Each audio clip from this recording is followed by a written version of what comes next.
O Senhor esteja convosco. Ele está no meio de nós. Proclamação do Evangelho de Jesus Cristo segundo Marcos. Glória a vós, Senhor. Naquele tempo disse Jesus aos seus discípulos: Cuidado, ficai atentos, porque não sabeis quando chegará o momento. É como um homem que, ao partir para o estrangeiro, deixou sua casa sob a responsabilidade de seus empregados, distribuindo a cada um sua tarefa. E mandou o porteiro ficar vigiando. Vigiai, portanto, porque não sabeis quando o dono da casa vem. À tarde, à meia-noite, de madrugada ou ao amanhecer, para que não suceda que, vindo de repente, ele vos encontre dormindo. O que vos digo, digo a todos: vigiai. Palavra da salvação. Glória a vós, Senhor.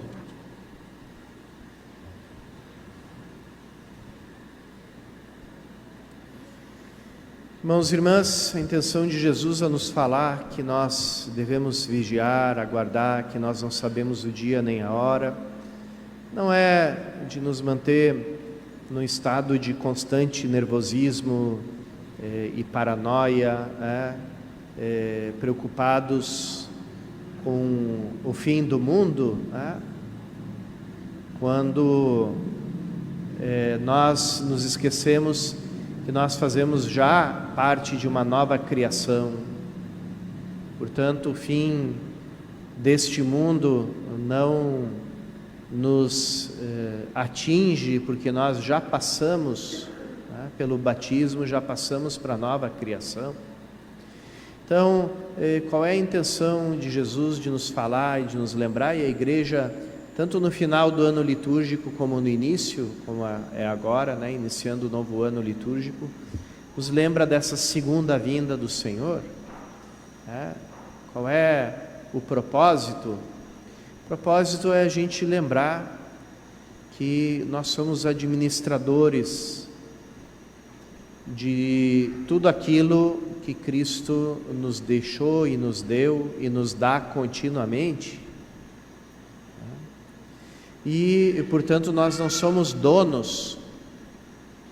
Às vezes eu relato essa história, de uma senhora que eu conhecia que tinha uma casa na praia e deixava uns caseiros na casa, porque ela ia muito pouco, ocupar essa casa.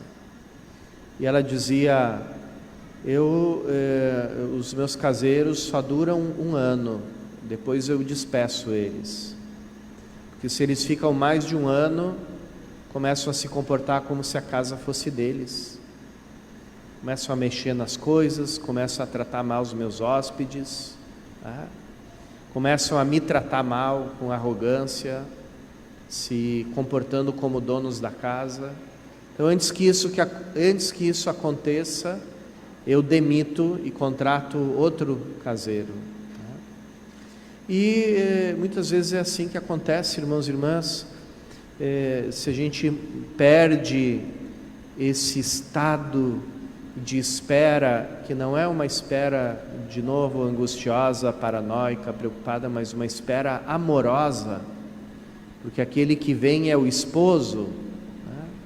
Então, quando a gente perde esse modo de viver de quem espera, a gente começa a tratar as coisas de Cristo como se fossem nossas e nos comportar como proprietários da sua igreja. E ali começam os conflitos, começam as confusões, porque a gente perde essa humildade do administrador. Quantas vezes eu vejo, às vezes até no nosso ambiente de clero, esse comportamento de donos, de quem pode mexer em qualquer coisa e quem pode mudar qualquer coisa por própria iniciativa. Então, isso começa desde a liturgia. A liturgia é uma ação sagrada. A quem foi dado o discernimento do que muda, do que não muda na liturgia, quais são as coisas que podem ser alteradas porque dependem do tempo, e quais são as coisas essenciais que não podem ser alteradas. Quem define isso não somos nós, não é a equipe de liturgia, não é o padre, né? É o magistério da igreja, né? Compete à Santa Sé fazer essas mudanças, né? A gente não pode se comportar como, né? É casa minha, eu sou o pároco, eu sou o padre, eu faço o que eu quiser. Não, eu sou obrigado a obedecer, né?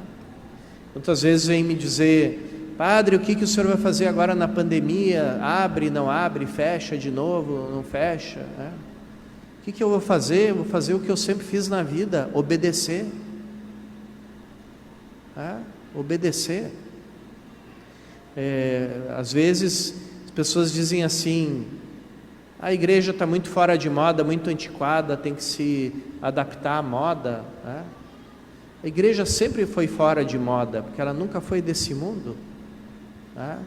Todos os desastres que aconteceram na história da igreja é porque lá pelas tantas os homens de igreja quiseram seguir a moda da época, né?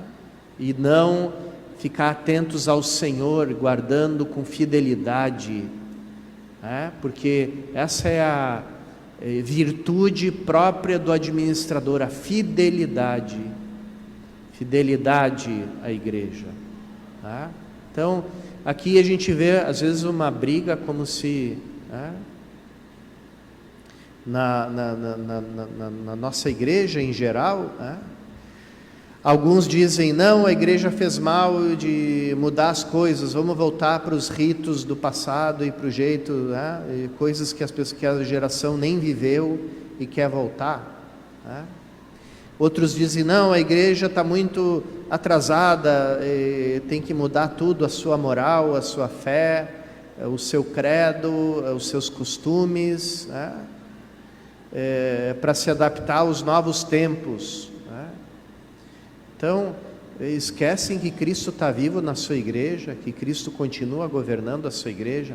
Tratam a igreja, uns e outros tratam a igreja e tratam Cristo como alguém morto, né? Então, aqui, tanto aqueles que querem definir por si mesmos, aquilo que tem que ficar e aquilo que não tem que ficar, como aqueles que consideram que Jesus foi um belo personagem do passado, que nos deixou um sonho, um projeto muito bonito do reino de Deus, e foi embora, e nós estamos aqui sozinhos definindo o que nós vamos fazer da nossa vida, tá?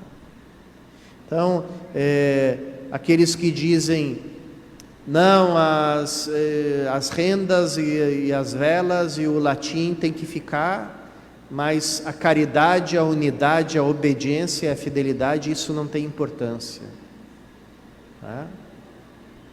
Como aqueles que dizem: não, a igreja é o modelo imperial do Império Romano, e então temos que abolir o Papa, os bispos, os padres, e fazer uma igreja só com os fiéis leigos, né? Como era a proposta daqueles antigos teólogos da libertação, né? Que inspiraram às vezes uma certa teologia das SEBs, né? Que foi condenada pelo magistério da igreja, né? Por quê? Porque Cristo está vivo na sua igreja e se manifesta por meio dos sacramentos, governa a igreja por meio dos sacramentos, por meio do batismo Ele nos gera, por meio da Eucaristia Ele nos alimenta, por meio do sacramento da ordem Ele nos governa, por meio da unção dos enfermos Ele nos cura, por meio do crisma Ele nos enche com o seu Espírito, então por meio do matrimônio Ele torna o nosso amor eterno.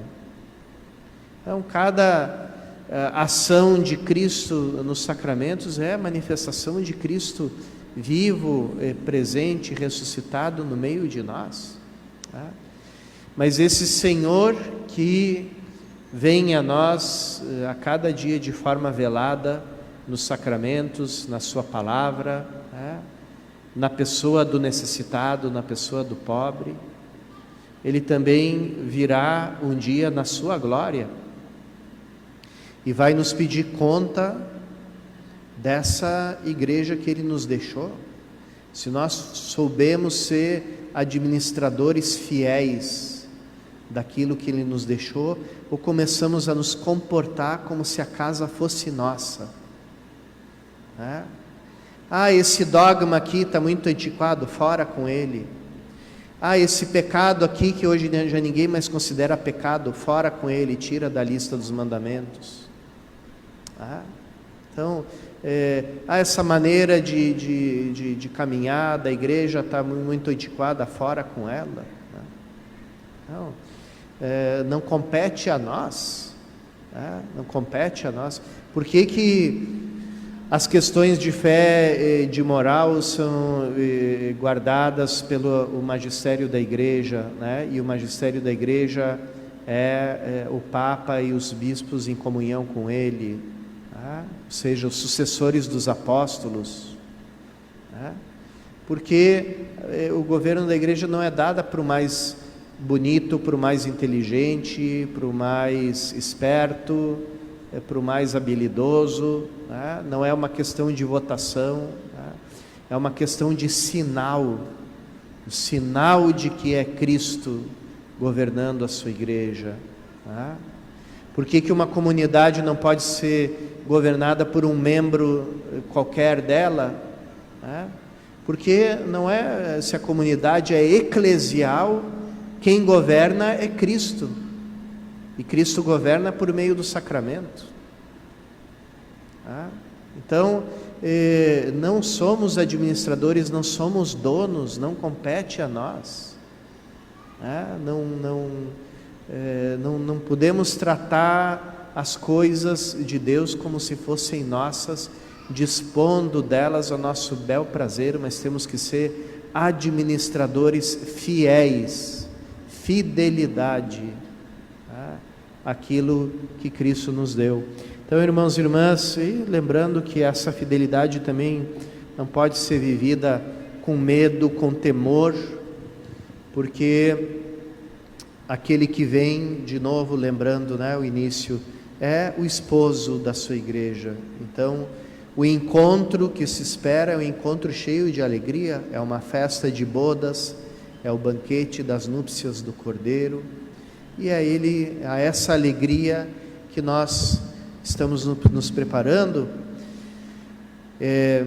Peçamos, e fomentemos no nosso coração o desejo da vinda de Cristo, que a gente não desanime, que Ele não demore muito, para que a gente não comece a ser tentado a nos conformar com este mundo que passa, mas sejamos realmente cidadãos daquela cidade que não passa, a Jerusalém Celeste, a esposa do Cordeiro.